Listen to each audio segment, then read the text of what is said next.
الحمد لله نحمده ونستعينه ونستغفره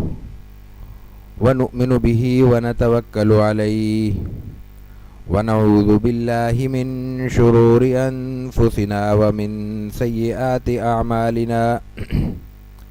من يهده الله فلا مضل له ومن يضلله فلا هادي له ونشهد أن لا إله إلا الله وحده لا شريك له ونشهد أن سيدنا وسندنا وحبيبنا ومولانا محمدا عبده ورسوله صلى الله تعالى على خير خلقه وبارك وسلم تسليما كثيرا كثيرا أما بعد فأعوذ بالله من الشيطان الرجيم بسم الله الرحمن الرحيم أقم الصلاة لدلوك الشمس إلى غسق الليل وقرآن الفجر إن قرآن الفجر كان مشهودا قال أبو داود سليمان بن الأشعث حدثنا يزيد بن خالد بن موهب الحمداني وقتيبة بن سعيد الثقفي أن الليث حدثهم عن ابن شهاب عن سعيد بن المسيب وأبي سلمة عن أبي هريرة رضي الله تعالى عنه أن رسول الله صلى الله عليه وسلم قال إذا اشتد الحر فأبردوا عن الصلاة قال ابن موهب بالصلاة فإن شدة الحر من فيح جهنم صدق الله العظيم وصدق رسوله النبي الكريم ونحن على ذلك لمن الشاهدين والشاكرين والحمد لله رب العالمين. الحمدللہ آج ہمارا یہ اس ماہانہ درس کی 18ویں نشست ہے اور حسب روایت حسب سابق ہم نماز کے اوقات، نماز کے آداب اور اس کے متعلقہ ابواب کے حوالے سے حدیث کا مطالعہ جاری رکھے ہوئے ہیں. اسی تسلسل میں آج ہم نے کچھ احادیث کا انتخاب امام ابو داود سلیمان ابن الاشعث السجستانی کی سنن ابی داود سے کیا ہے. سنن ابی داود سیاہ ستہ میں عام طور پر ترتیب کے لحاظ سے چوتھی اہم ترین کتاب سمجھی جاتی ہے اور درس نظامی میں تدریس میں بھی اس کو ایک خاص مقام حاصل ہے. امام ابو داود کا تعارف ہم گزشتہ کسی نشست میں مختصراً پیش کر چکے ہیں. 275 ہجری میں ان کا انتقال ہوا ہے اور یہ تمام اپنے ایک ہی عہد کے لوگ ہیں. امام بخاری اور امام مسلم وغیرہ 10-10 20-20 سال 25 سال وفات کے لحاظ سے ان میں فرق ہے. امام صاحب کے حوالے سے ایک چھوٹی سی بات، اور یہ بھی ہم ماضی میں ایک درس میں عرض کر چکے ہیں کہ ان کو ان کی نسبت کے حوالے سے یہ سمجھا جاتا ہے کہ شاید ان کا تعلق اس خطے سے رہا ہے یا اس خطے سے تھا جو اس وقت جس کو ہم پاکستان کہتے ہیں. ان کی نسبت سجستان عربی میں مورب ہے سیستان کا. مورب کا مطلب ہوتا ہے کہ کسی غیر زبان کے لفظ کو عربی میں منتقل کرتے ہوئے وہ اس لفظ میں کچھ اپنی زبان اور صوتی اثرات کی وجہ سے ترمیم کر دیتے ہیں. مثلا کراچی اگر وہ لکھیں گے، زبان سے کہنے میں تو وہ کراچی ہی کہیں گے لیکن لکھنے میں وہ کراتشی کہتے ہیں کیونکہ چھ ان کی زبان میں نہیں ہے. اس لیے اسی طرح سیستان کو تعریب کر کے عربی میں لے جا کر انہوں نے جب اس کا استعمال کیا تو وہ سجستان ہو گیا. تو وہ سجستان جو نسبت ہے یہ کس علاقے کی ہے؟ عام طور پر ایران کا جو بلوچستان کا علاقہ ہے، ایران ہماری بلوچستان سے متصل جو علاقہ ہے، اس میں ایک پورا ان کا صوبہ سیستان کہلاتا ہے. تو یا تو ان کا تعلق اس سے ہے، لیکن بہت سے محققین کا یہ کہنا ہے کہ سیستان کی جس پٹی سے ان کا تعلق تھا، یا جس خطے سے ان کی نسبت ہے وہ اس وقت پاکستان کا حصہ ہے، اس لیے کہ ساحل مکران مشترک ساحل تھا، اور بلوچستان کا بہت سا حصہ یہ بعد میں اس انداز سے تقسیم ہوا کہ پاکستان کا حصہ بنا، یہ پہلے کسی زمانے میں ایک ہی تھا۔ یہ علاقے ناموں کے حساب سے جو آج جس جغرافیائی ترتیب سے جانے جاتے ہیں، ان میں یہ تبدیلیاں بہت سی رہی ہیں۔ سندھ جس کو کہتے ہیں، ایک زمانے میں اس کی سرحد ملتان تک تھی، تو یہ علاقے اپنی جغرافیائی کیفیتیں، حیتیں وقت کے ساتھ ساتھ بدلتے رہتے ہیں، تو عین ممکن ہے کہ امام ابو داؤد سلیمان ابن اشعث رحمہ اللہ کا تعلق ہمارے اس خطہ مملکت خداداد پاکستان سے ہو، تو یہ ایک ہمارے لیے ایک اعزاز کی بات ہے کہ سیاستہ کا ایک اہم ترین مصنف ہمارے اس خطے سے تعلق رکھتا ہے۔ یہ روایت بنیادی طور پر حدیث کے وقت کے نماز کے اوقات کے حوالے سے گفتگو کرتی ہے، اور نماز کے اوقات میں بھی جو خاص بات اس میں بیان ہوئی ہے اس کا تعلق، اس روایت کا تعلق بنیادی طور پر ظہر کے وقت سے ہے، اور بالکل آج کے موسم کے لحاظ سے یہ حدیث بالکل برمحل اور بر وقت محسوس ہوتی ہے، اس لیے کہ ہم کراچی کے اعتبار سے ایک گرمی کی شدت کے ماحول میں اس وقت موجود ہیں۔ جو موسم اس وقت جاری ہے وہ کراچی کے لحاظ سے تھوڑا کم و بیش ٹمپریچر کے ساتھ گرم ترین ایام شمار ہوتے ہیں۔ روایت کی سند تھوڑا سا دیکھ لیتے ہیں۔ یزید ابن خالد روایت استاد ہیں امام ابو داؤد کے، اور یہ روایت نقل کرتے ہیں ابو داؤد ان سے یزید بن خالد بن موہب الحمدانی سے اور قتیبہ بن سعید الثقفی سے، تو یعنی امام صاحب دو اساتذہ سے نقل کرتے ہیں، دونوں پر روایت نقل کرتے ہیں لیث سے، اور لیث پھر ان کو نقل کرتے ہیں ابن شہاب زہری سے، ابن شہاب زہری سعید ابن مسیب اور ابو سلمہ سے، یعنی ابن شہاب تک جا کے ایک سند ہوتی ہے، اس کے بعد پھر دو سندیں بن جاتی ہیں، ایک اب سعید ابن مسیب ہے، ایک ابو سلمہ ہے، اور وہ دونوں پھر ایک استاد پہ جمع ہو جاتے ہیں، وہ ہیں ابو ہریرہ رضی اللہ تعالیٰ عنہ۔ تو سند چوڑی ہو رہی ہے، پھیل رہی ہے، پھر سکڑتی ہے، پھر پھیلتی ہے، پھر ایک صحابی رسول حضرت ابو ہریرہ رضی اللہ تعالیٰ عنہ پہ جمع ہو جاتی ہے۔ یہ ایک اہم بات تھی، میں نے آپ کے سامنے اس لیے رکھی کہ سند میں کس طرح تداخل ہے، کس طرح ایک روایت کئی روایتوں کا حصہ بنتی ہے۔ ان رسول اللہ صلی اللہ علیہ وسلم قال، روایت میں ایک اور اہم پہلو ہے، ہلکا سا فرق ہے جس کا معنوی اعتبار سے کوئی فرق نہیں مرتب ہوتا، لیکن راوی اس لفظ کو بھی پورے اہتمام کے ساتھ ضبط کرتا ہے، اور کتاب کے مصنف اس کو اس انداز سے نقل کرتے ہیں کہ اس روایت کا تسلسل وہ متاثر کر دیتے ہیں، لیکن تصحیح وہیں پہ کرتے ہیں۔ یہ ایک دلچسپ بات ہے۔ روایت اتنی ہے، میں دوبارہ پڑھتا ہوں، اذا اشتد الحر فابردوا عن الصلاة فإن شدة الحر من فیح جہنم۔ رسول اللہ صلی اللہ علیہ وسلم کے الفاظ اتنے ہیں، لیکن راوی کیسے نقل کرتے ہیں اس کو؟ پہلے کہتے ہیں کہ قال، یعنی حضرت ابو ہریرہ نے فرمایا کہ رسول اللہ صلی اللہ علیہ وسلم نے فرمایا کیا؟ اذا اشتد الحر فابردوا عن الصلاة، یہ روایت کا آدھا ٹکڑا ہے۔ آگے فرماتے ہیں قال ابن موہب بالصلاة، شروع میں دیکھیں یزید ابن خالد ابن موہب الحمدانی، یہ موہب الحمدانی کے بیٹے ہیں یزید، پوتے ہیں یزید، اور یزید کے دادا ہیں موہب الحمدانی، تو یزید اصل استاد ہیں۔ راوی یہ کہہ رہے ہیں، بلکہ امام صاحب یہ امام ابو داؤد یہ کہتے ہیں کہ جب یہ راوی نقل کرتے ہیں تو عن الصلاۃ کی بجائے بالصلاۃ کہتے ہیں۔ لفظ معنی کیا ہے؟ جب گرمی کی شدت ہو تو فابردوا عن الصلاۃ، نماز کو ٹھنڈا کر کے پڑھو۔ فابردوا ایک راوی کہتا ہے عن الصلاۃ، دوسرا کہتا ہے فابردوا بالصلاۃ، لیکن پوری روایت کا تسلسل انہوں نے معطل کر دیا، لیکن درمیان میں یہ بات ضرور وہیں پہ ذکر کر دی کہ یہ بالصلاۃ اور عن الصلاۃ کا فرق ہے۔ با کہتے ہیں عربی میں، با اور عن جو ہے یہ دونوں عربی گرامر کے لحاظ سے حرف جار شمار ہوتے ہیں۔ حرف جار کا معاملہ ہوتا ہے جیسے اردو میں کا، کے، کی وغیرہ ہیں، جوڑنے کے والے الفاظ، جملے کو مرتب کرنے والے الفاظ، ایک جملے کے ٹکڑے کو جملے کے دوسرے ٹکڑے سے باہم ملانے والے الفاظ۔ تو یہ کام با بھی کر رہا ہے، عن بھی کر رہا ہے، دونوں کے معنی میں استعمال کے لحاظ سے، عربی کے لحاظ سے باریکیاں ہیں، فرق ہے، لیکن معنی میں کوئی فرق نہیں ہے۔ یہاں پہ لفظ کی تبدیلی سے روایت کے معنی میں کسی ان پڑھ یا جاہل یا پڑھے لکھے کے ذہن میں کوئی تبدیلی واقع نہیں ہو رہی، اس کے باوجود محدث امام ابو داؤد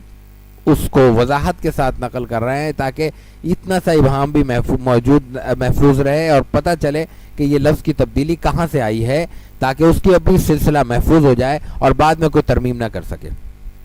آگے روایت ہے فَإِنَّ شِدَّةَ الْحَرِّ مِنْ فَيْحِ جہنم، پہلا ٹکڑا ہے کہ جب گرمی کی شدت ہو تو نماز کو ٹھنڈا کر کے پڑھا کرو، اس لیے کہ گرمی کی شدت من فیح جہنم، جہنم کے ابال سے ہے۔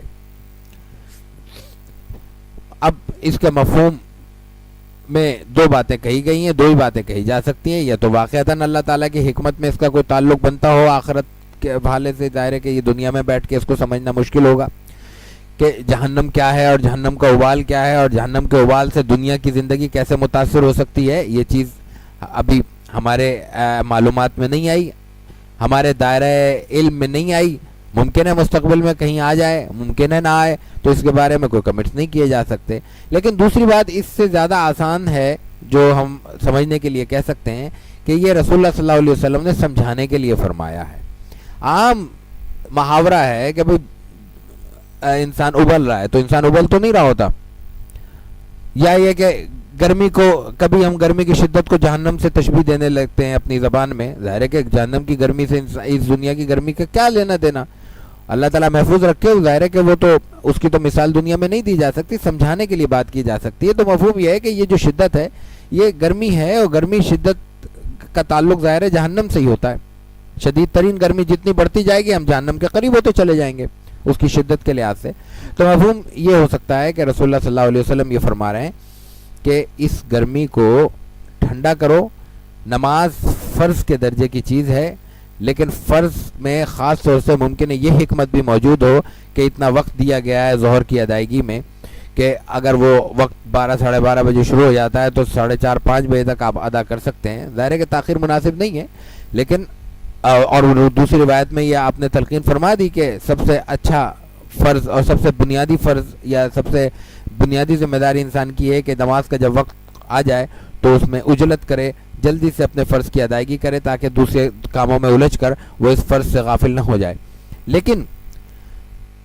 گرمی کی شدت میں انسان کے لیے سب سے بڑا مسئلہ اس نماز کی ادائیگی میں خشوع و خضوع کا ہوتا ہے۔ انسان اگر نماز کا مزاج رکھتا ہے یقیناً نماز ادا کر لے گا، لیکن اس کا خشوع و خضوع یقیناً متاثر ہوگا۔ تو اس صورت میں اس خشوع و خضوع کو برقرار رکھنے کے لیے اگر نماز کی ادائیگی میں تاخیر کر دی جائے اور مقصد اس کا یہ ہو تو اتنی تاخیر جس تاخیر سے نماز کا وقت متاثر نہ ہو، اس کے وقت میں رہتے ہوئے اگر اس کو تاخیر سے پڑھ لیا جائے تو یہ عین درست ہوگا، کیونکہ اس کا مقصد درست ہے۔ اس کا مقصد نماز کی تاخیر نہیں ہے، نماز میں خشوع و خضوع پیدا کرنا ہے، اہتمام پیدا کرنا ہے، لوگوں کی یکسوئی پیدا کرنا ہے، لوگوں کو یہ سہولت دینا ہے کہ وہ اس میں آسانی کے ساتھ، اہتمام کے ساتھ اللہ کے حضور حاضر ہو کر اپنے ذہن کو یکسو رکھ کر سکون سے پڑھ سکیں۔ دوسری چیز بھی ہم جان سکتے ہیں کہ اگر نماز میں خشوع و خضوع گرمی کی وجہ سے متاثر ہوتی ہے تو وہ تمام امور جن سے گرمی کی شدت کم ہو سکے جہاں پہ نماز ادا ہو رہی ہے بالخصوص مساجد میں، تو وہ تمام چیزیں بھی محمود ہوں گی، مقصود ہوں گی اور ان کا فائدہ ہوگا، اور وہ اہتمام اگر کوئی کرے گا تو یقیناً وہ اجر و ثواب کا مستحق ہوگا۔ جیسے آج کل کے دور میں اے سی لگا لیے جاتے ہیں، بڑے پنکھے لگائے جاتے ہیں، ایسی کوشش کی جاتی ہے کہ دھوپ کو شیڈ وغیرہ لگا کے دور کر دیا جائے، اس کی تپش کم سے کم ہو۔ تو اس کا مقصد چونکہ یہ ہے کہ اس کے نتیجے میں اللہ کے گھر میں اللہ کے بندے اطمینان کے ساتھ رکوع اور سجدے کر سکیں، اللہ کو یاد کر سکیں اور اللہ کے حضور اپنا فریضہ ادا کر سکیں، تو یقیناً یہ ایک نیک کام ہے، کار ثواب ہے۔ یہ بات میں نے کیوں عرض کی ہے، اس کی وضاحت شاید آگے موقع ملا تو ایک اور روایت میں سامنے آ جائے گی۔ تو یہ چند باتیں تھیں جس کا تعلق اس روایت سے تھا جو ہم نے آپ کے سامنے ابھی پیش کی ہے۔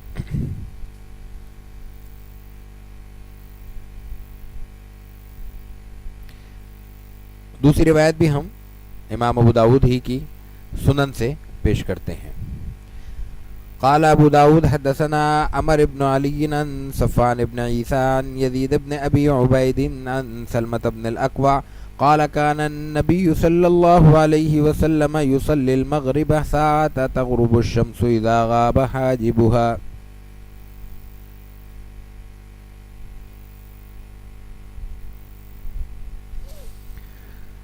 امام ابو داؤد فرماتے ہیں کہ عمر ابن علی سے ہم نے نقل کیا، انہوں نے صفوان ابن عیسیٰ سے نقل کی روایت۔ صفوان ابن عیسیٰ کے استاد یزید ابن ابی عبید ہیں، یزید ابن ابی عبید کے استاد مشہور صحابی، نوجوان صحابی ہمارے سلمہ ابن اقویٰ رضی اللہ عنہ ہیں، جن کا ذکر مغازی میں بڑے اہتمام سے ملتا ہے۔ سلمہ ابن اقویٰ فرماتے ہیں کہ کان النبی صلی اللہ علیہ وسلم، یہ حدیث رسول اللہ صلی اللہ علیہ وسلم کے ایک عمل کو بیان کرتی ہے۔ اس سے قبل کی جو احادیث تھیں گزشتہ درس میں بھی بیان ہوئیں وہ قولی احادیث تھیں، یہ ایک فعلی حدیث ہے۔ پھر فعلی حدیث کو بھی ایک ایسے لفظ سے بیان کیا جا رہا ہے جس کو عربی میں ہم استمرار کہتے ہیں، دوام کا صیغہ ہے، جس سے رسول اللہ صلی اللہ علیہ وسلم کا ایک باقاعدہ عمل ظاہر ہوتا ہے۔ ایسا عمل نہیں جو کبھی کبھار آپ نے فرمایا ہو، بلکہ ایسا عمل جو آپ کی زندگی کا حصہ ہو۔ تو کان نبی صلی اللہ علیہ وسلم، آپ ایسے کیا کرتے تھے۔ ایک ہے آپ نے ایسا کیا، آپ نے یہ عمل فرمایا، نہیں، کان نبی صلی اللہ علیہ وسلم کا عربی میں مطلب ہوگا کہ رسول اللہ صلی اللہ علیہ وسلم ایسے کیا کرتے تھے کہ یصلی المغرب ساعۃ تغرب الشمس اذا غاب حاجبها، کہ مغرب کی نماز اس وقت ادا کرتے تھے جب سورج کا کنارہ غائب ہو جاتا۔ سورج کا کنارہ غائب ہونے کا مطلب سورج غروب ہو جاتا، یعنی سورج غروب ہوتے ہی نماز ادا فرما دیتے تھے۔ یہ آپ صلی اللہ علیہ وسلم کا معمول تھا، اور چونکہ معمول تھا اسی لیے ہمارے ہاں یہ بات مشہور ہے کہ رسول اللہ صلی اللہ علیہ وسلم کی سنت اور طریقہ اور نماز کی ادائیگی کا طریقہ یہ ہے کہ مغرب کے نماز کا کہ فوراً اذان دی جائے اور فوراً نماز ادا کر لی جائے، اس میں تاخیر مناسب نہیں ہے۔ تو یہ بات جو مشہور ہے یہ باضابطہ طور پہ درست بات ہے اور اس میں کوئی قباحت نہیں ہے، یہ مطلب سنت کے مطابق ہے یہ طریقہ۔ لیکن سنت کے مطابق اولا افضل طریقہ یہی ہے، مگر نماز کا وقت عشاء کا محدود ہونے کے باوجود بھی اس قدر محدود نہیں ہے کہ 15-20 منٹ کی تاخیر سے نماز قضا ہو جائے، یا نماز کا وقت مکروہ ہو جائے، یا نماز کا وقت نکل جائے اور نماز ادا ہی نہ سمجھی جائے۔ یہ بات اس لیے کہنا ضروری تھا کہ بعض اوقات جو اصل اصول ضابطہ ہے وہ جماعت ہے، جماعت میں بھی جو ضابطہ ہے وہ مسجد ہے، مسجد میں بھی جو ضابطہ ہے وہ تکبیر اولیٰ ہے۔ یہ آئیڈیل ہے، آئیڈیل صورتحال کو آئیڈیل ہی رہنا چاہیے، اور انسان کو عمل کی دنیا میں یہی کوشش کرنی چاہیے کہ وہ اس پر پورا اتریں اور اس کو اپنا معمول بنائیں۔ لیکن اگر کسی تقریب میں ہیں اور وہ تقریب نمٹنے والی ہے، اگر ہم کسی سفر میں ہیں اور وہ سفر تکمیل کو پہنچنے والا ہے، اگر ہم کسی ایسی مجبوری میں ہیں کہ وہ کام ادھورا چھوڑنے کی صورت میں ہمارا وقت یا کوئی سرمایہ یا کوئی اور نقصان ہو سکتا ہے، یا وقت مزید اضافی لگ سکتا ہے، یا بعض اوقات گیدرنگ کے ایشوز ہوتے ہیں کہ اس کے بعد لوگ تتر بتر ہو جاتے ہیں، بات نہیں ہو پاتی، تو ایسی صورت میں اگر 15 منٹ 20 منٹ 25 منٹ آدھا گھنٹہ بھی تاخیر کر دی گئی، لیکن وہ تاخیر معمول نہ ہو، وہ تاخیر بلا سبب نہ ہو، وہ تاخیر کسی وجہ سے ہو اور وجہ بھی کوئی درست وجہ ہو، تاش کھیلتے ہوئے تاخیر ہو رہی ہے تو وہ وجہ مراد نہیں ہے یہاں پہ، تو وہ اس صورت میں اس کو یہ نہیں سمجھنا چاہیے کہ یہ نماز ہماری قضا ہو گئی، یا اس صورت میں یہ عام طور پہ تقاریب میں دیکھا گیا ہے کہ تقریب کو متاثر کر دیا جاتا ہے یہ اعلان کر کے، یا یہ کہہ کہ نماز نکل رہی ہے اور نماز پہلے پڑھی جائے اور پھر گفتگو کی جائے۔ گفتگو ایک ایسی چیز ہے کہ خاص طور سے تقریر کے دوران کہ اس کا صحیح مقام وہی سمجھ سکتا ہے جو گفتگو کرتا ہے یا کرنا جانتا ہے۔ سامع کی حیثیت سے ہم اس گفتگو کرنے والے کی ضرورتوں اور مجبوریوں کو نہیں سمجھ سکتے۔ جب انسان گفتگو ایک ردھم میں کر رہا ہوتا ہے تو وہ کسی بھی وجہ سے اگر گفتگو متاثر ہو جائے یا وہ گفتگو اس کو روکنا پڑ جائے تو نئے سرے سے بعض اوقات اس سطح کی گفتگو کرنا ممکن ہی نہیں ہوتا۔ خیالات مجتمع ہوتے ہیں، خیالات وہ منتشر ہو جاتے ہیں، الفاظ ایک ردھم سے انسان بول رہا ہوتا ہے، وہ الفاظ کا تسلسل ٹوٹ جاتا ہے، انسان کے ذہن میں بہت سی باتیں ہوتی ہیں وہ نوٹڈ نہیں ہوتی، وہ وقفے کے بعد انسان کے ذہن سے محو ہو جاتی ہیں۔ تو اگر وہ کوئی دینی بات ہو رہی ہے، کوئی درس ہو رہا ہے، کوئی ایسی گفتگو ہے جس کا سامعین کو فائدہ پہنچ رہا ہے، تو اس صورت میں محض 10 منٹ 15 منٹ کی وجہ سے جبکہ نماز کا مقام متاثر نہیں ہو رہا، اس میں عجلت نہیں کرنی چاہیے بلکہ گفتگو کو مکمل ہونے دینا چاہیے۔ اسی طرح دوسری صورت سفر میں پیش آتی ہے۔ انسان اگر اپنی منزل پہ پہنچ جائے تو ایک اطمینان کی کیفیت ہوتی ہے، وضو پیشاب وضو سب ضرورتیں آسانی سے سکون سے اپنے گھر پہ یا اپنے مقام پہ کر سکتا ہے۔ راستے میں یہ سب دقتیں پیش آتی ہیں، عام طور پہ راستے کی مساجد چھوٹی ہوتی ہیں، بڑا قافلہ ہو تو سب کو بر وقت وضو نہیں کر پاتے، سب وضو کر لیں تو نماز ایک مسجد میں ادا نہیں کر پاتے جماعت کے ساتھ، تو متاثر وہاں بھی رہتے ہیں۔ لیکن اذان سے پہلے عام طور پہ دیکھا گیا ہے کہ سفر میں اذان نماز کے وقت سے پہلے نماز کا تقاضا شروع ہو جاتا ہے، اور اگر اس وقت یہ کہا جائے کہ یہ ابھی سفر آگے جاری رکھا جائے تو ایسی بات کہنے والوں کو یہ سمجھا جاتا ہے کہ شاید نماز کی اہمیت ان کی نظر میں کم ہے۔ نماز فرض اولی ہے، اس کی اہمیت کسی مسلمان کے ذہن میں چاہے وہ ہم جیسا گناہ گار ہو کم ہونے کا تصور ہی نہیں ہے۔ اسی صورت میں کم ہو سکتی ہے جب اس کے ایمان میں کوئی کمی ہو، بنیادی کمی، اللہ تعالیٰ اس سے محفوظ رکھے۔ تو اس لیے ان چیزوں کو پہ میں نے خاص طور سے حدیث کا انتخاب کیا تاکہ یہ مسئلہ ہمارے پیش نظر رہے کہ اولا، بہتر، افضل، آئیڈیل یہی ہے کہ مغرب کی نماز ہو یا دوسری نمازیں بر وقت پڑھی جائیں۔ کسی عذر کی وجہ سے گرمی کی شدت کی وجہ سے ظہر کو تاخیر سے کہا گیا ہے، سفر میں یا دوسرے حالات میں کوئی مجبوری ہو تو مغرب کی نماز میں بھی آدھ پون گھنٹہ آخر پون گھنٹہ تک تاخیر کی جا سکتی ہے، ضروری نہیں ہے پون گھنٹہ ہی تاخیر کی جائے، 5 منٹ 2 منٹ 10 منٹ جتنا بھی ضروری ہو اس حد تک کیا جائے، اور کوشش یہی کی جائے کہ جلد سے جلد اس کو ادا کیا جائے، اس لیے کہ رسول اللہ صلی اللہ علیہ وسلم کا معمول یہی تھا کہ آپ مغرب کی نماز سورج کے غروب ہونے کے فوراً بعد ادا فرما لیا کرتے تھے۔ وہ کچھ بچے لگے ہوئے ہیں وہاں پیچھے۔ قال ابو داود حدثنا عثمان بن ابي شيبة قال حدثنا جرير عن منصور عن الحكم عن نافع عن عبد الله بن عمر رضي الله تعالى عنه قال مكثنا ذات ليلة ننتظر رسول الله صلى الله عليه وسلم لصلاة العشاء فخرج إلينا حين ذهب ثلث الليل أو بعده فلا ندري أشيء شغله أم غير ذلك فقال حين خرج أتنتظرون هذه الصلاة لولا أن تثقل على أمتي لصليت بهم هذه الساعة ثم أمر المؤذن فأقام الصلاة۔ یہ روایت بھی امام ابو داود کے سنن سے ہے اور حدیث عشاء کے وقت کے متعلق ہے، مغرب کے بعد عشاء کا وقت آتا ہے۔ اس حوالے سے ہم نے ایک روایت تو یہ منتخب کی ہے اور اس کے بعد بھی ہم ایک روایت انشاءاللہ پیش کریں گے۔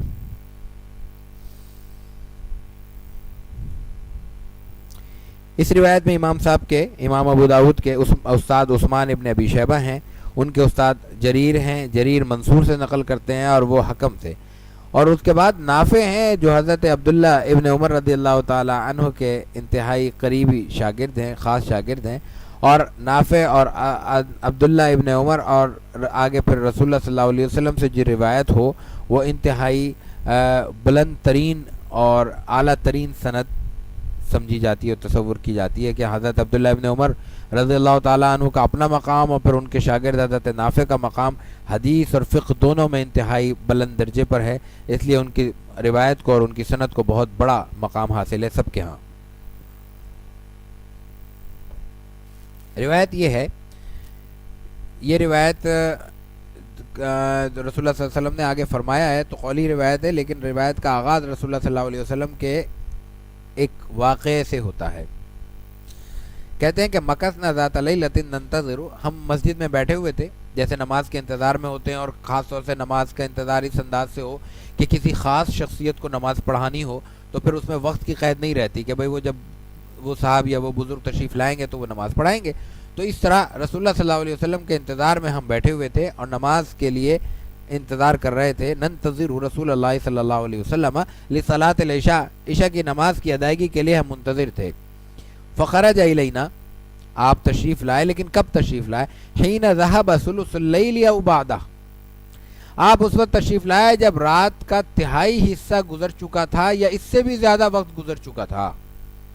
عشاء کی نماز پڑھنے کے لیے آپ کس وقت تشریف لا رہے ہیں؟ جب رات کا تہائی یا اس سے زیادہ وقت گزر چکا ہے۔ صحابہ کرام مسجد میں نماز کی، محض نماز کی ادائیگی کے لیے رسول اللہ صلی اللہ علیہ وسلم کے ساتھ نماز پڑھنے کی نیت سے وہاں جمع ہیں۔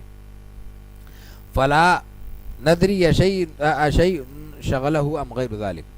راوی یہ بھی کہتے ہیں صحابی رسول حضرت عبداللہ ابن عمر رضی اللہ تعالیٰ عنہ یہ بھی فرماتے ہیں کہ ہمیں یہ علم نہیں ہے کہ آپ کسی وجہ سے کسی مشغولیت میں تھے، کسی کام میں مصروف تھے، اس کی وجہ سے یہ تاخیر ہوئی، یا کسی سبب کے بغیر آپ کسی مقصد سے تاخیر سے آئے. یا تو آپ مصروف تھے تو مصروفیت پوری کر کے آئے، یا مصروف نہیں تھے، آپ چاہتے یہی تھے کہ آپ اس وقت آئیں تاخیر سے. اس کے بعد فرمایا فقال حین خرج، اب آپ تشریف لے آئے، تشریف لائے، ابھی نماز نہیں ہوئی، نماز سے پہلے آپ نے ایک جملہ فرمایا اتنتظرون هذه الصلاۃ، تم نماز کے انتظار میں بیٹھے ہو. سوال یہ ہے، جواب نہیں آیا، ختم ہو گیا. آگے فرمایا لولا ان تثقل علی امتی، اگر میری امت پہ یہ بات بھاری نہ پڑتی تو میں اسی وقت نماز پڑھایا کرتا. ثم امر المؤذن فاقام الصلاۃ، مؤذن کو حکم دیا کہ اب اذان کہو، پھر اقامت کہو، فاقام الصلاۃ، انہوں نے اقامت کی اور نماز کھڑی ہو گئی. آپ نے فرمایا کیا؟ آپ نے فرمایا کہ نماز کا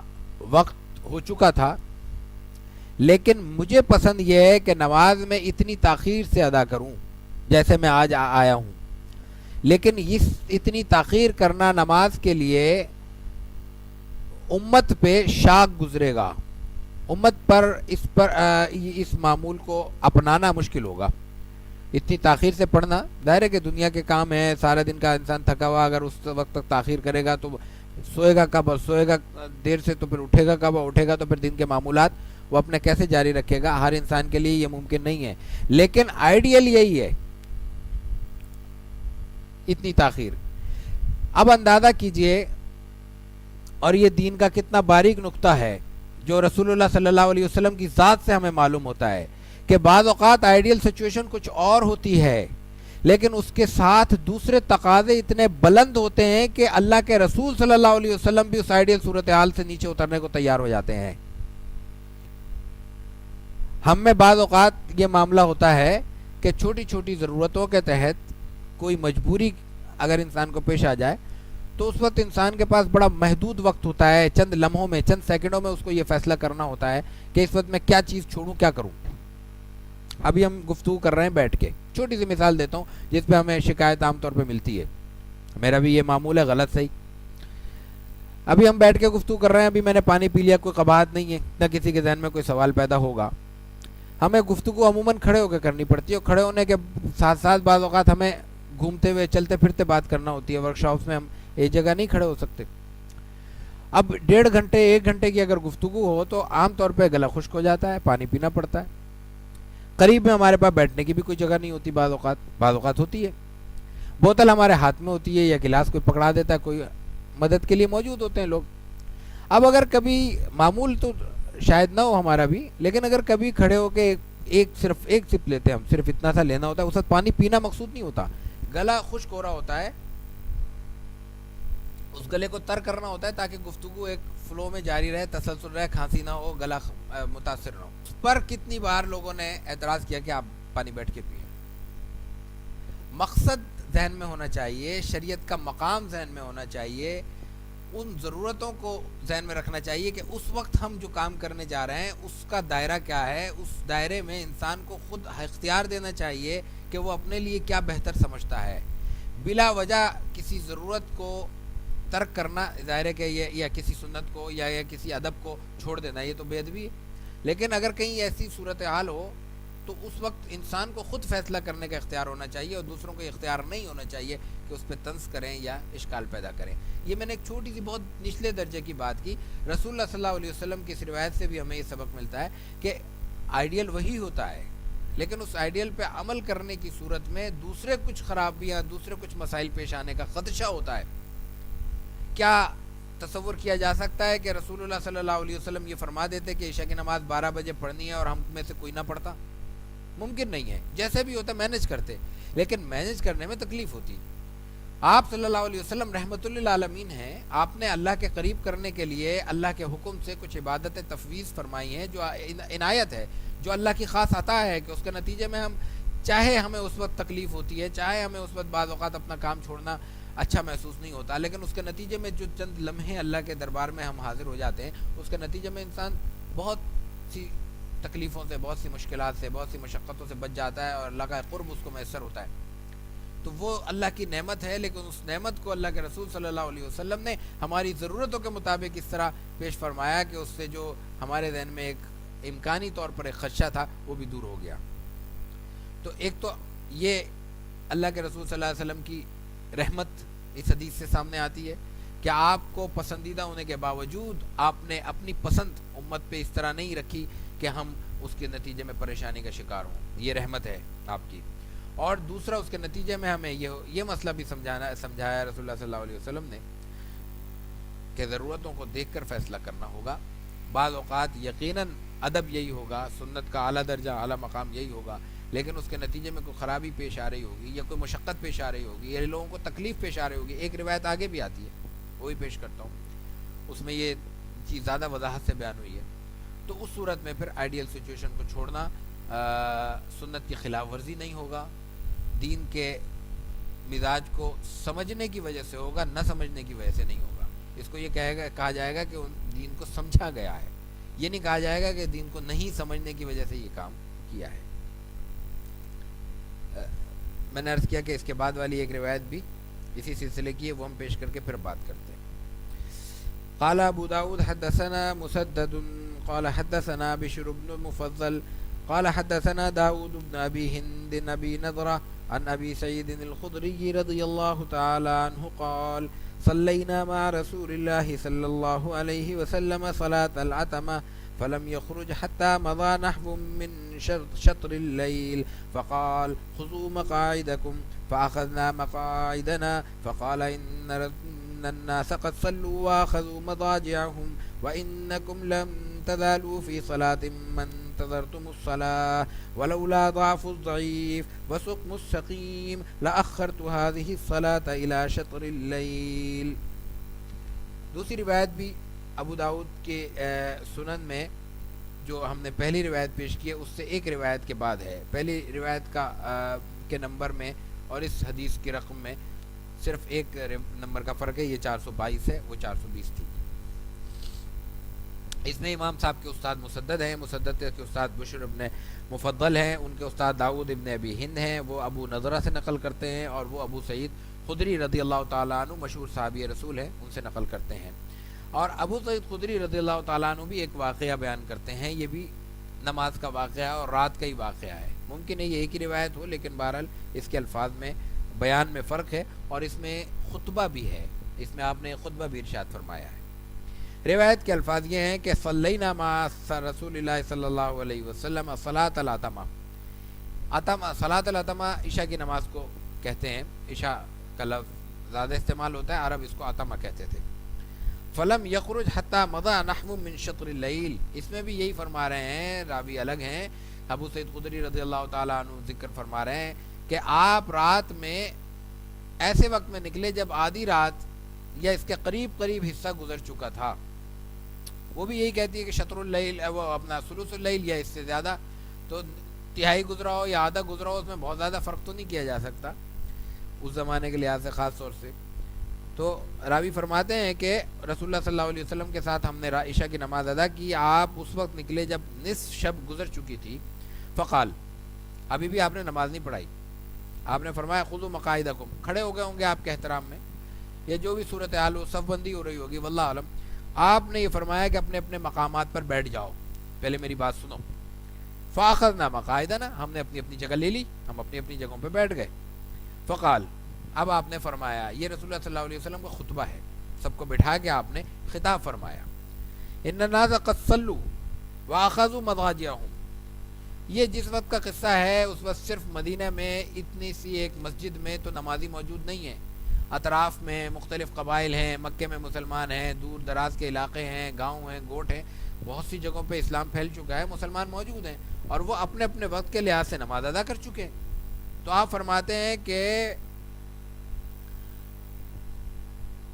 ان الناس قد صلوا، لوگوں نے نماز ادا کر لی عشاء کی، آدھی رات تک تو کوئی نہیں بیٹھے گا.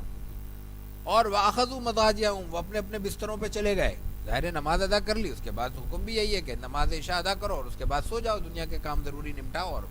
آرام کرو، تاکہ صبح فجر یا فجر سے پہلے اللہ تعالیٰ توفیق دے تو جلد اٹھ سکے انسان. وَإِنَّكُمْ لَن تَزَالُوا فِي صَلَاةٍ مَّا انتَظَرْتُمُ الصَّلَاةَ، لیکن تم مسلسل نماز کا ثواب پا رہے ہو جب تک تم نماز کے انتظار میں بیٹھے ہوئے ہو، کیونکہ ان کو کوئی کام نہیں ہے۔ پہلے روایت آ چکی ہے،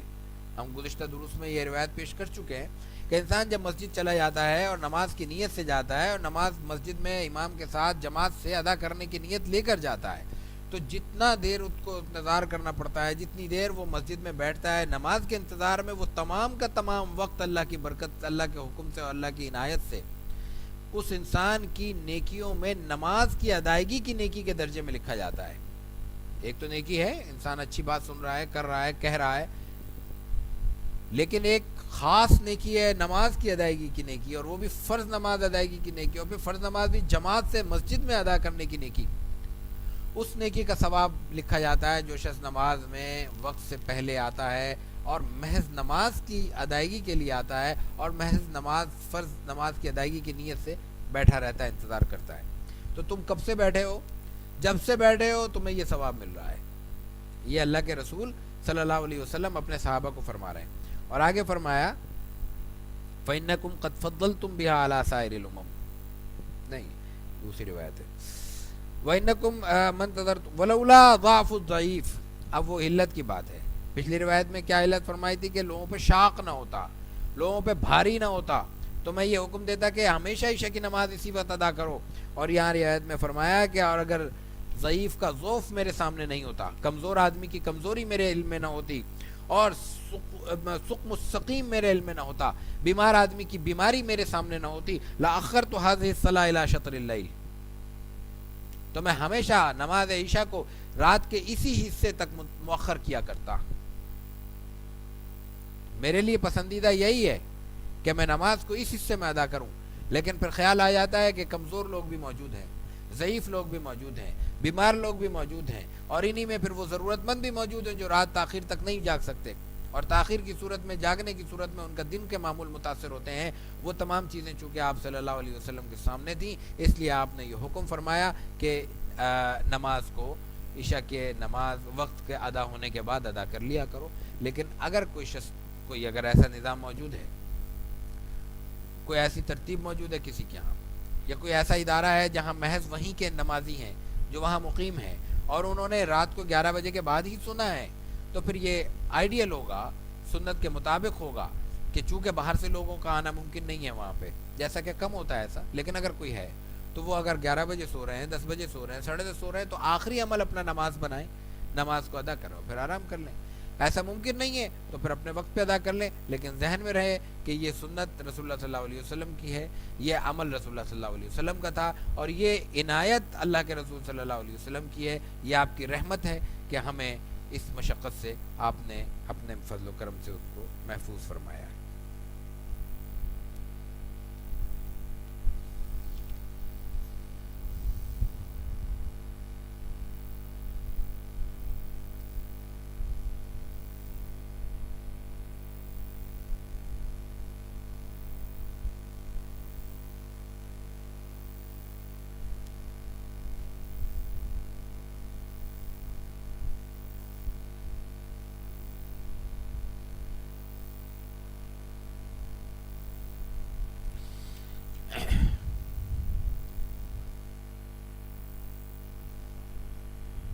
اس سے آگے بھی ہم امام ابو داؤد ہی کی روایت پیش کرتے ہیں۔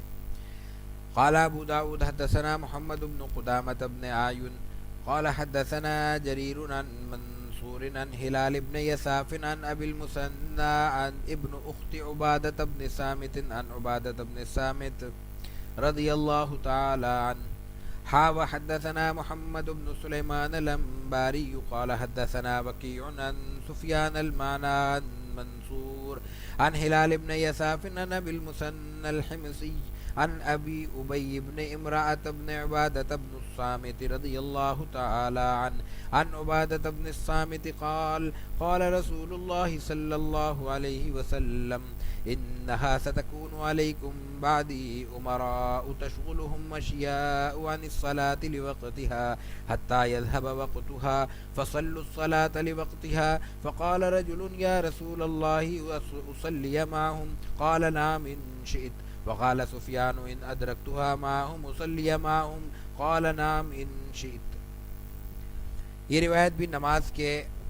حوالے سے ہمیں خاص طور سے اس کے وقت کی اہمیت کی طرف متوجہ کرتی ہے۔ امام صاحب فرماتے ہیں، امام ابو داؤد، کہ محمد ابن قدامہ ابن عیون نقل کرتے ہیں اور وہ روایت کرتے ہیں جریر سے، جریر منصور سے، منصور ہلال ابن یساف سے، اور وہ ابو المثنیٰ سے۔ ابو المثنیٰ نقل کرتے ہیں عبادہ ابن صامت کے بھانجے سے، نام یہاں نقل نہیں ہوا، ابن اخت عبادہ ابن صامت، عبادہ ابن صامت رضی اللہ تعالیٰ عنہ صحابی ہیں، ان کے بھانجے سے نقل کرتے ہیں ابو المثنیٰ، اور وہ ان کے بھانجے نقل کرتے ہیں عبادہ ابن صامت سے، یعنی اپنے ماموں سے۔ یہ ایک سند ہے۔ اس کے بعد اس سند میں تحویل ہے، تحویل شروع ہوتی ہے پھر دوبارہ کہ محمد ابن سلیمان انباری نقل کرتے ہیں وکی سے، وکی سفیان سے، سفیان منصور سے، وہ پھر ہلال ابن یساف سے، اور ہلال ابن یساف پھر نقل کرتے ہیں ابو المثنیٰ سے۔ یعنی منصور تک جو ہماری روایت پہلی پہنچی تھی اس سے پہلے کا حصہ تھا محمد ابن قدامہ اور وہ جریر ان منصور، اور دوسری روایت میں پھر یہ اس میں روایت راوی تبدیل ہو گئے ہیں اور بڑھ بھی گئے ہیں، محمد ابن سلمان ہیں، پھر وکی ہیں، پھر سفیان ہیں، پھر منصور ہیں، لیکن منصور پہ جا کے اکٹھے ہو جاتے ہیں، پھر آگے ہلال ابن یساف ہیں، ابو المثنیٰ ہیں، اور اس کے بعد پھر وہی روایت نقل ہوتی ہے ان ابی ابی ابن امرات ابن عبادہ ابن صامت، انہی کے بھانجے نقل ہوتی ہے، اور وہ اپنے ماموں سے نقل کرتے ہیں۔ روایت کیا ہے؟ رسول اللہ صلی اللہ علیہ وسلم نے فرمایا، اور یہ آپ صلی اللہ علیہ وسلم کی ایک پیشن گوئی ہے، اور یہ پیشن گوئی پورا ہوئے زمانہ گزر چکا ہے، اب تو نماز کے اس جن لوگوں کے لیے ذکر ہے، جس مقام کا ذکر ہے، اب تو وہاں نماز عید اور جمعے میں بڑا مشکل کام ہے۔ آپ حکمرانوں کا ذکر فرما رہے ہیں، اور ذکر کیا فرما رہے ہیں کہ انہا ستکون علیکم بعد امرا، میرے بعد کچھ تم ایسے حکمران دیکھو گے، اور قریب کے زمانے میں دیکھو گے، ستکون جلد دیکھو گے، تشغلهم اشیاء عن الصلاۃ لوقتها، کہ ان کے کام کہا ہے، تفریح نہیں کہا پھر بھی آپ نے، کہ ان کے کام جو دنیا کے کام ہیں، جو امور مملکت ہیں، وہ ان کو نماز کے وقت پر نماز کی ادائیگی سے روک دیں گے، اپنے کاموں میں وہ اس قدر مشغول رہیں گے کہ نماز کی ادائیگی کا وقت نکل جائے گا۔ اب ان کو کچھ نہیں فرمایا آپ نے، یہ ایک پیشن گوئی ہے، اور یہ ایک زمانہ ہوا میں نے کہا کہ پوری ہو چکی، اب تو سوال ہی نہیں ہے کہ کوئی نماز کے وقت اٹھ بھی جائے اور نماز کا اس کو علم بھی ہو کہ نماز کا وقت ہو چکا ہے۔ آگے کیا فرمایا آپ نے؟ یہ تو بات ختم ہو گئی، اب ہمارے لیے کیا حکم ہے؟ یہ حکمرانوں کا خطاب نہیں ہے، عوام کو خطاب ہے۔ اور یہ کیوں خطاب ہے؟ اس لیے کہ اس وقت معمول یہ تھا کہ حاکم نماز پڑھایا کرتے تھے، یا حاکم کے جو نمائندے جن شہروں میں ہوا کرتے تھے، گورنر کہہ لیں، عامل کہہ لیں، جو بھی ان کے نمائندے ہوتے تھے، وہ نماز کی امامت کرتے تھے، تو قوم مجبور ہوتی تھی ان کی امامت میں نماز پڑھنے پر اور ان کی تاخیر سے اپنی نمازیں تاخیر کرنے پر۔ یہ معمول تھا کہ اب اگر بادشاہ سلامت یا ان کے نمائندے خاص جو یہاں موجود ہیں علاقے کے، وہ اپنے کام میں مصروف ہیں، وہ اپنے دفتر سے باہر ہی تشریف نہیں لا رہے، تو مسجد آئیں گے تو نماز ہوگی، اور وہ آئیں گے تو پڑھائیں گے، وہ پڑھائیں گے تو نماز ادا ہوگی۔ ان کی وجہ سے نماز میں تاخیر ہو رہی ہے، اور تاخیر ہوتی تھی، اور اتنی تاخیر ہوتی تھی کہ نماز کا وقت نکل جاتا تھا۔ رسول اللہ صلی اللہ علیہ وسلم نے فرمایا ایسا ہوگا مستقبل میں، اور وہ ہوا۔ تو اس وقت عوام کیا کریں؟ یا نماز قضا کر دیں ان کے پیچھے نماز کی ادائیگی کے لیے، یا اپنی پڑھ لیں۔ تو آپ نے فرمایا فصلوا الصلاۃ لوقتها، ان کا انتظار مت کرنا، نماز کا وقت ہو جائے دیکھ لینا، ظاہر ہے 2-4 منٹ آدمی دیکھتا ہے، اور اس کے بعد نماز پڑھ لینا۔ اب ایک مسئلہ اور ہے، نماز تو پڑھ لی، اب وہ حکمران بھی ظاہر ہے کہ اس وقت کے تھے، نماز پڑھتے تو تھے، تاخیر ہو جاتی تھی، آگے پڑھ لیتے تھے۔ اب وہ تاخیر ہونے کے بعد وہ آئے پڑھنے، اب کیا کیا جائے؟ اب وہ دیکھیں گے کہ ہماری رعایا ہے، ہمارے پیچھے نماز نہیں پڑھ رہی، تو ظاہر ہے کہ حکومت کا اور عام حکمرانوں کا ایک مزاج تو انسان سمجھ سکتا ہے نا، اس کے نتیجے میں پھر رعایا سے ایک مزاج میں چپکلش اور ایک شدت اور ایک مخالفت کی روش پیدا ہوگی۔ تو آپ نے فرمایا فقال رجل یا رسول اللہ صلی معہم، اب ایسی کیفیت میں اگر وہ آئیں اور دوبارہ نماز پڑھانے کھڑے ہو جائیں تو ہم ان کے ساتھ شامل ہو جایا کریں کیا؟ نماز تو پڑھ چکے۔ تو آپ نے فرمایا نام ان شئت، اگر چاہو تو پڑھ لیا کرو، منع بھی نہیں کیا، تقاضا بھی نہیں کیا، اگر چاہتے ہو تو شامل ہو جاؤ، اگر تمہیں محسوس ہوتا ہے کہ نہ پڑھنے سے کوئی مضرت ہے، نقصان ہوگا، تو شامل ہو جاؤ، نفل تو ہو ہی جائیں گے تمہارے، فرض تو ادا کر چکے ہو، یہ نفل کی نیت سے شریک ہو جاؤ۔ لیکن یہ اس صورت میں ہے کہ جب وہ واقعی وقت نفل کا ہو، عصر کے بعد نفل نہیں ہے، مغرب کی 3 رکعت ہیں، اس میں نفل کا تصور نہیں ہے، فجر میں بھی نہیں ہے تو ظاہر ہے کہ پھر یہ ظہر اور عشاء میں ہی ہو سکتا ہے کہ اگر وہ تاخیر سے آئیں تو ان میں شریک ہو جائیں. لیکن اہمیت کی بات یہ ہے کہ ایک طرف تو حکومت کے حکمرانوں کی حمایت کا آپ نے فرمایا ہے، آخری وقت تک ان کی مخالفت نہ کرو. دوسری روایت میں یہ فرمایا ہے کہ صلو خلف کل بر و فاجر، کوئی بھی اچھا برا آدمی جب مصلی پہ کھڑا ہو کے نماز پڑھانے لگے تو یہ مت دیکھو کون پڑھا رہا ہے، شریک ہو جاؤ، جس پہ ہم عمل نہیں کرتے عام طور پہ. لیکن اس کے ساتھ نماز کی اہمیت کا یہ مقام ہے کہ آپ نے فرمایا ہے کہ حکمرانوں کی خوشنودی کے لیے نماز لیٹ مر کرنا، اس میں تاخیر مناسب ہے. نماز قضا ہو گئی تو تم ذمہ دار ہوگے، اپنے حکمرانوں پر نہیں چھوڑ سکتے. اس کا مفہوم یہ ہوا کہ اتنا بڑا فرض ہم اگر حکمرانوں پہ نہیں چھوڑ سکتے تو جو چھوٹی چھوٹی چیزیں ہیں وہ حکمرانوں پہ ہم کیسے چھوڑ سکتے ہیں. اور وہ چیزیں جن کا تعلق ہم سمجھتے ہیں کہ وہ حکمرانوں سے ہیں لیکن ہم بھی اپنے دائرے میں وہ کام کر سکتے ہیں قانون کو ہاتھ میں لیے بغیر، تو وہ کیسے ہم کہہ سکتے ہیں کہ یہ حکمرانوں کے کرنے کا کام ہے اور ہم نہیں کریں گے. اگر ہمارے گلی کوچوں کی صفائی کا معاملہ ہو، صحت کا معاملہ ہو، یا یہ کہ ہمارے اپنے ان چیزوں کا معاملہ ہو جو یقیناً حکومت کے کرنے کے ہیں لیکن ہم اپنے دائرے میں کر سکتے ہیں، کسی کی خدمت کر سکتے ہیں، صحت کے معاملے میں بیماروں کے علاج کے حوالے سے اپنے کچھ ضرورت مندوں کی ہم مدد کر سکتے ہیں اپنے مقام پہ، جیسا کہ بہت اچھے اچھے ادارے پرائیویٹ سیکٹر میں قائم ہو گئے ہیں، وہ قائم ہو سکتے ہیں. ہم اپنے خود اپنے وسائل کو مجتمع کر کے اپنے علاقے کے لیے، اپنے غریب لوگوں کے لیے مدد کر سکتے ہیں. تو پھر یہ ہمیں کرنی چاہیے. یہ بات حکمرانوں پہ چھوڑ کر ہم اپنا حصہ، ہم اپنے فرض سے بری الذمہ نہیں ہو سکتے.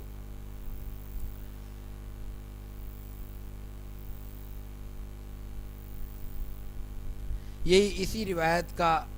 ایک بیان اس سے بعد والی روایت میں ہے، میں اس کا تھوڑا سا ٹکڑا پڑھ دیتا ہوں. آخر میں آپ نے فرمایا فصلوا معهم ما صلوا القبلہ. یہ روایت دوسرے صحابی سے نقل کی ہے دوسری سند سے، لیکن آخر میں اس کے یہ فرمایا آپ نے کہ ان کے ساتھ اگر وہ نماز تم ادا کر چکے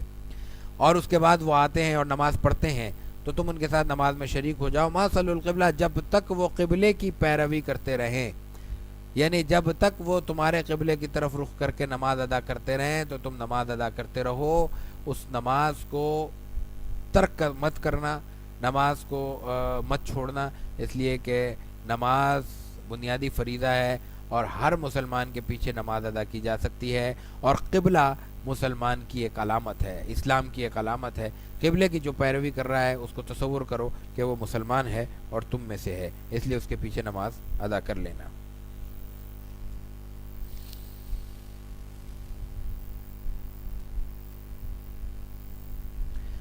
نماز کی گفتگو جاری ہے. ایک روایت نماز کے سلسلے میں، چونکہ مسجد بنیادی اہمیت رکھتی ہے، اشارتاً بات ہوئی تو ہم کوشش کرتے ہیں کہ مختصراً دو روایتیں اور آج ہم درس میں پیش کر دیں. دونوں کا تعلق مساجد سے ہے. قال ابو داود حدثنا محمد بن عبد الله الخزاعي قال حدثنا حماد بن سلمة عن أيوب عن أبي قلابة عن أنس وقتادة عن أنس رضي الله عنه أن النبي صلى الله عليه وسلم قال لا تقوم الساعة حتى يتباهي الناس في المساجد. امام ابو داود کے استاد محمد ابن عبداللہ الخزاعی ہیں، ان کے استاد حماد ابن سلمہ ہیں، ان کے استاد ایوب ہیں، وہ ابو قلابہ اور حضرت انس سے نقل کرتے ہیں. وہ ابو قلابہ سے نقل کرتے ہیں، ابو قلابہ حضرت انس اور قتادہ سے نقل کرتے ہیں. ابو قلابہ حضرت انس سے نقل کرتے ہیں اور ابو قتادہ حضرت انس سے نقل کرتے ہیں. دو راوی ہیں جو حضرت انس پہ جا کے یکجا ہو جاتے ہیں. حضرت انس رضی اللہ تعالیٰ عنہ کیا فرماتے ہیں کہ لا تقوم الساعة حتى يتباهي الناس في المساجد. یہ قیامت کی علامت کے طور پر رسول اللہ صلی اللہ علیہ وسلم نے بیان فرمائی ہے اور آج مکمل طور پر یہ صادق آتی ہے. اس کے لیے کسی تفصیل میں جانے کی ضرورت نہیں ہے، صرف حدیث کا ترجمہ دیکھ لیں آپ کو اندازہ ہو جائے گا. آپ فرماتے ہیں اس وقت تک قیامت قائم نہیں ہوگی جب تک لوگ اپنی مساجد کے بارے میں فخر کرنا شروع نہ کر دیں. ہماری مسجد بہت شاندار ہے، ہماری مسجد میں تو اے سی ہے، تو اب اے سی میں بھی مقابلہ ہوگا کہ ہمارے پاس تو وہ پرانا ونڈو اے سی ہے، نہیں ہمارے پاس تو بڑا جدید قسم کا کولنگ سسٹم ہے، سینٹرلائز ایئر کنڈیشننگ ہے، یا ہماری مسجد میں یہ سہولت ہے، ہماری مسجد میں یہ سہولت ہے۔ جتنے متمول علاقوں میں چلتے چلے جائیں وہاں پھر سہولتوں کی بحث نظر آتی ہے، پھر اس کی بناوٹ، اس کی خوبصورتی، اس کی سجاوٹ، ایک حد تک مسجد کو آراستہ کرنا، اور میں نے پہلے ابتدا میں عرض کیا تھا کہ مسجد پہ میں آگے جا کے عرض کروں گا، جو ابتدا میں روایت آئی تھی اس کا تکملے کے طور پر ہم یہ روایت پیش کر رہے ہیں کہ مسجد میں ضرورتوں کا خیال رکھنا، مسجد میں اللہ کا گھر سمجھ کر اللہ کے گھر میں آنے والے اللہ کے بندوں کو سہولتیں فراہم کرنا، یہ عین ثواب ہے، یہ عین ثواب نہیں ہے، عین مقصود ہے کہ اس کے نتیجے میں لوگوں کو آسائش حاصل ہوگی، آسانی حاصل ہوگی، اور وہ اللہ کے گھر میں جتنی دیر رہیں گے سکون سے اپنا وقت گزار سکیں گے۔ لیکن اس کا مقصد یہی ہونا چاہیے سہولت، اس کا مقصد فخر، ریاکاری، دکھلاوا اور لوگوں پر احسان جتانا یا لوگوں پر اپنی بڑائی پیش کرنا نہیں ہونا چاہیے۔ آج جو مسجدیں بن رہی ہیں ان میں ایک بہت بڑا طبقہ انتہائی خاموشی سے آج بھی اللہ کی رضا کے خاطر کام کر رہا ہے، اس میں کوئی دو رائے نہیں ہے۔ عام کسی بھی بڑے سے بڑے شخص سے، کسی چھوٹے سے چھوٹے شخص سے پوچھ لیں کہ کوئی مسجد اگر وہ لوگوں کی نظروں میں موجود ہے اور نامکمل ہے، کس طرح بنتی ہے، کس طرح اس کے اسباب پیدا ہوتے ہیں، یہ انسان کے بس میں نہیں ہے، انسان نہیں بتا سکتا۔ خاموشی سے کوئی آئے گا، خاموشی سے کام کر کے چلا جائے گا۔ درجنوں مثالیں ہمارے سامنے ہیں، اور یہ موضوع کسی سے چھیڑ کے دیکھیں وہ ایک دو تجربے آپ کے سامنے پیش کر دے گا، یہ اپنی جگہ۔ لیکن اسی ماحول میں مسجد کو فخر کا ذریعہ بنانے والے بھی ہمارے درمیان ہمارے دوست احباب موجود ہیں، اور اس کا اگر فرق دیکھنا ہو تو آپ دیکھ لیجئے کہ اگر ایک سادہ سی بہت اچھی سی سکون کی پرمن مسجد بنی ہے اور وہاں پہ کوئی قدغن نہیں ہے، قید نہیں ہے، لوگوں کو سہولتیں حاصل ہوتی ہیں، لوگوں کی شکلیں نہیں دیکھی جاتی، ان کے لباس اور کپڑے نہیں دیکھے جاتے، تو آپ دیکھیں وہ آباد ہیں۔ اور جتنی مساجد اہل ثروت نے صرف اپنے سرمایہ کے اظہار کے لیے بنائی ہیں، وہ مسجدیں ایک پبلک پلیس ہیں، وہ نمائش کا مقام ہے، تفریح کی جگہ ہیں، وہاں پہ نمازی وہی 10-15 ہوں گے، ایک صف ہوگی، آدھی صف ہوگی، لیکن تماش بینوں کی کوئی کمی نہیں ہوگی۔ این نماز کے وقت بھی وہاں پہ ویڈیوز بن رہی ہوں گی اور فوٹو سیشن سیلفیوں کا چل رہا ہوگا، لیکن نمازی وہی 10 افراد ہوں گے۔ جتنی بڑی مساجد ہیں، کسی خاص مسجد کا ذکر کرنا یا اس کا نام لینا مقصود نہیں ہے، اور پاکستان کی بات بھی نہیں ہے، پوری دنیا میں نے کہا متمول دنیا ہماری جتنی ہے وہاں آپ جا کے دیکھ لیں، کیا تو یہ ضرورتیں ہیں کہ آج بھی گاؤں گوٹ میں اللہ کے گھر پہ سجدہ کرنے کے لیے، اللہ کے دربار میں سجدہ کرنے کے لیے لوگوں کو ٹوٹی ہوئی چٹائی میں اثر نہیں ہے، اور کہاں یہ معمول ہے کہ ایک مسجد میں ہر مہینے، ہر سال کے بعد قالین ہی اسلام سے بدل دیا جاتا ہے کہ جناب کوئی بزرگوار غلطی سے مسجد میں تشریف لائے تھے تو انہوں نے محسوس کیا کہ مسجد کا قالین جو ہے نا یہ گرد آلود ہے، اور ان کو سجدہ کرنے میں الرجی ہو گئی تو انہوں نے مسجد کا قالین تبدیل کروا دیا، اور پھر اس پہ ذوق کا بھی خیال نہیں رکھا جاتا۔ مسجد کلر سے نہیں بنتی، بعض مساجد میں بہت پیسہ لگا ہوا ہم دیکھتے ہیں لیکن اس میں ذوق نظر نہیں آتا۔ مسلمانوں نے ہمیشہ اپنے نفاست کا ثبوت دیا ہے، ہمیشہ اپنے ذوق کا ثبوت دیا ہے، وہ ذوق آپ کے رنگ سے جھلکتا ہے، آپ کے قالین کے رنگ سے جھلکتا ہے، آپ کے ٹائل کے رنگ سے جھلکتا ہے۔ لال، پیلے، نیلے، کالے پتھر اور ٹائل تھوپ کر مسجد کو تازیہ بنایا جاتا ہے، مسجد نہیں بنائی جاتی، اس کا کلر کمبینیشن ہوتا ہے۔ آج انٹیریئر ڈیکوریٹرز کروڑوں روپے، لاکھوں روپے کماتے ہیں، کس بات کے کماتے؟ وہ اس لیے کہ وہ ذوق سے آپ کے دفتر کو، آپ کے گھر کو، آپ کے آفس کو، آپ کے آڈیٹوریم کو سجاتے ہیں کہ آنے والا ایک اچھا تاثر لے کے جاتا ہے۔ تو آنے والے کو سب سے زیادہ اچھے تاثر کی ضرورت تو اللہ کے گھر میں ہے۔ ایک طرف مساجد کو یہ کہہ کے بالکل آزاد چھوڑا جا رہا ہے کہ اس میں رنگ کرنا بھی شاید نامناسب بات ہے، اور ایک طرف یہ ہے کہ دنیا کا ہر طرح کا حلال حرام کا پیسہ اسی پہ لگا کے انسان تصور کرتا ہے کہ اس نے نیکیاں کما لی۔ اس کو بیلنس کرنے کی ضرورت ہے، ضرورت کو ضرورت کے درجے میں رکھیں، آسائش کو آسائش کے درجے میں رکھیں، عام انسان کی ضرورت کو ترجیح دی جائے، اور اس سے زیادہ اگر رقم موجود ہے تو ان جگہوں پہ خرچ کرنے کی کوشش کی جائے جہاں پہ یہ سہولتیں میسر نہیں ہیں، جہاں پہ لوگوں کو کچا فرش بھی میسر نہیں ہے۔ تو شہروں میں مقابلہ کرنے کی بجائے کوشش کی جائے کہ ان جگہوں پہ انسان اپنا سرمایہ صرف کرے جہاں پہ یہ سہولتیں موجود نہیں ہیں یا کم ہے۔ اور ایک روایت میں جلدی سے دوسری اسی کے ساتھ کی ہے، اگلی گفتگو میں بات کا تسلسل متاثر ہو جائے گا، اس لیے پیش کرنا چاہتا ہوں۔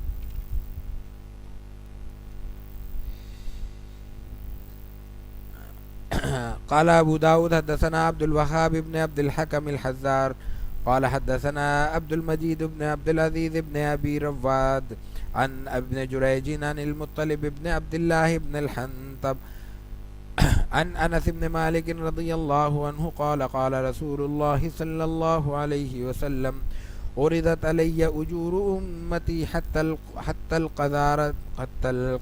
يخرجها الرجل من المسجد وعرضت علي ذنوب امتي فلم ار ذنبا اعظم من سورة من القرآن او آية يؤتيها رجل ثم نسيها۔ حضرت ابو داؤد نقل کرتے ہیں عبد الوہاب بن عبد الحکم الحزار سے، وہ نقل کرتے ہیں عبد المجید ابن عبد العزیز ابن ابی رواد سے، اور وہ ابن جریج سے، اور وہ المطلب بن عبداللہ بن حنطب سے، اور یہ نقل کرتے ہیں حضرت انس ابن مالک مشہور صحابی رسول خادم رسول صلی اللہ علیہ وسلم سے کہ آپ صلی اللہ علیہ وسلم نے فرمایا، یہ بھی قولی حدیث ہے، عرضت علیہ اجور امتی، میرے سامنے میری امت کے اجر پیش کیے گئے، ان کی نیکیاں میرے سامنے لائی گئیں۔ اللہ کے رسول فرما رہے ہیں حتی القذارہ یخرجها الرجل، وہ کچرا، وہ گندگی، وہ ایسی چیز جو مسجد کے شایع نشان نہ ہو، جو کسی بندے نے مسجد سے نکال کے باہر پھینک دی، کوئی تنکا ہے، کوئی کانٹا ہے، کوئی گندگی ہے، کوئی کچرا ہے، دھول ہے، مٹی ہے، تھیلی ہے، ڈبہ ہے، کوئی بھی چیز ہے جو کچرا ہے، جس کو پھینکنا چاہیے، جو رکھنے کی چیز نہیں ہے، جو نظروں کو بھدی معلوم ہوتی ہے، بری معلوم ہوتی ہے، استعمال کے قابل نہیں ہے، اس کو کسی شخص نے مسجد سے نکال کے باہر پھینک دیا، تو یہ اجر رسول اللہ صلی اللہ علیہ وسلم کہتے ہیں کہ میرے سامنے پیش کیا گیا، یعنی اس کا بھی اتنا مقام ہے اللہ کے ہاں۔ کیا ہے، کتنا وقت لگے گا اور کتنی محنت صرف ہوگی اور کتنی مشقت اٹھائے گا یہ کام کرنے میں انسان۔ تھیلی پڑی ہوئی تو اس نے اٹھائی باہر رکھ دی۔ مسئلہ یہ ہے کہ باہر رکھ کے کیا کریں گے، باہر بھی جا کے واپس اڑ کے اندر آ جائے گی۔ باہر جو صورتحال ہے صفائی کی تو وہ اپنی جگہ، لیکن مسجدوں میں بھی ہمیں کوئی ڈسٹ بن نظر نہیں آتا۔ تو یہ تو چھوٹی سی نیکی ہے، اگر ہم اپنی آغاز کر دیں کہ اپنی اپنی مساجد میں لے جا کے ایک دو ڈسٹ بن ہی رکھ دیں، اور لوگوں کو اعلان بھی کر دیں، کاغذ پہ لکھ کے لگا دیں کہ کچھ کچا نظر آئے اس میں پھینک دیا کریں، اور اس میں کوئی شخص اپنے طور پہ اگر لے لے ذمہ داری کے ہر روز یا ایک دو روز بعد اس کو ڈبے کو خالی کر دے، تو اللہ کے رسول صلی اللہ علیہ وسلم کے دربار میں جب امت کی نیکیاں پیش ہوں گی تو اس شخص کا نام کے ساتھ ذکر ہوگا اللہ کے دربار۔ فلم وعرضت علی ذنوب امتی، مسجد کا مقام سے میں نے یہ حدیث منتخب کی کہ مسجد کا یہ درجہ ہے، یہ اہتمام کرنا چاہیے۔ ہمارا عمل کیا ہے یہ ہم خود دیکھ سکتے ہیں۔ مسجد کے جو کمیٹی کے معاملات ہیں، انتظامی معاملات ہیں، امام کے معاملات ہیں، خادم کے معاملات ہیں، محلے والوں کے معاملات ہیں، وہ جھگڑے سے شروع ہوتے ہیں، جھگڑے پہ ختم ہوتے ہیں۔ مسجد کی کوئی خدمت کرنے کا جذبہ لے کے بھی کوئی آتا ہے تو وہ اس نیت سے آتا ہے کہ میں جب تک صدر نہیں بنوں گا میں کام نہیں کر سکتا۔ مسجد کے دربار، مسجد کی ہلکی سی خدمت، ایک تنکا اٹھا کے باہر پھینکنے والے کی نیکی بھی اللہ کے رسول کے دربار میں پیش ہو رہی ہے، اور اگر ہم وہ چاہتے ہیں کہ نیکی دنیا کے دربار میں پیش ہو تو پھر ظاہر ہے کہ وہ یہاں تو پیش ہوگی، آخرت میں شاید نہ پیش ہو سکے۔ تو دوسری بات، وعرضت علی ذنوب امتی، آپ کے دربار میں، آپ کے سامنے جب نیکیاں پیش ہوئیں، گناہ بھی پیش ہوئے، تو اس گناہ میں نیکی سب سے چھوٹی آپ نے بیان کی، گناہ سب سے بڑا آپ نے بیان کیا۔ اس روایت میں گناہ کیا آپ نے فرمایا کہ سب سے بڑا گناہ یہ دیکھا میں نے، جس کا سب سے بڑی سزا ہوگی، اللہ تعالیٰ محفوظ رکھے، وہ یہ ہے کہ کسی نے کوئی قرآن کی ایک سورت یا ایک آیت یاد کی، یا اللہ نے اس کو عطا کی اور اس نے اس کو بھلا دیا۔ رمضان کا مہینہ اپنی دوسری نیکیوں کے ساتھ ساتھ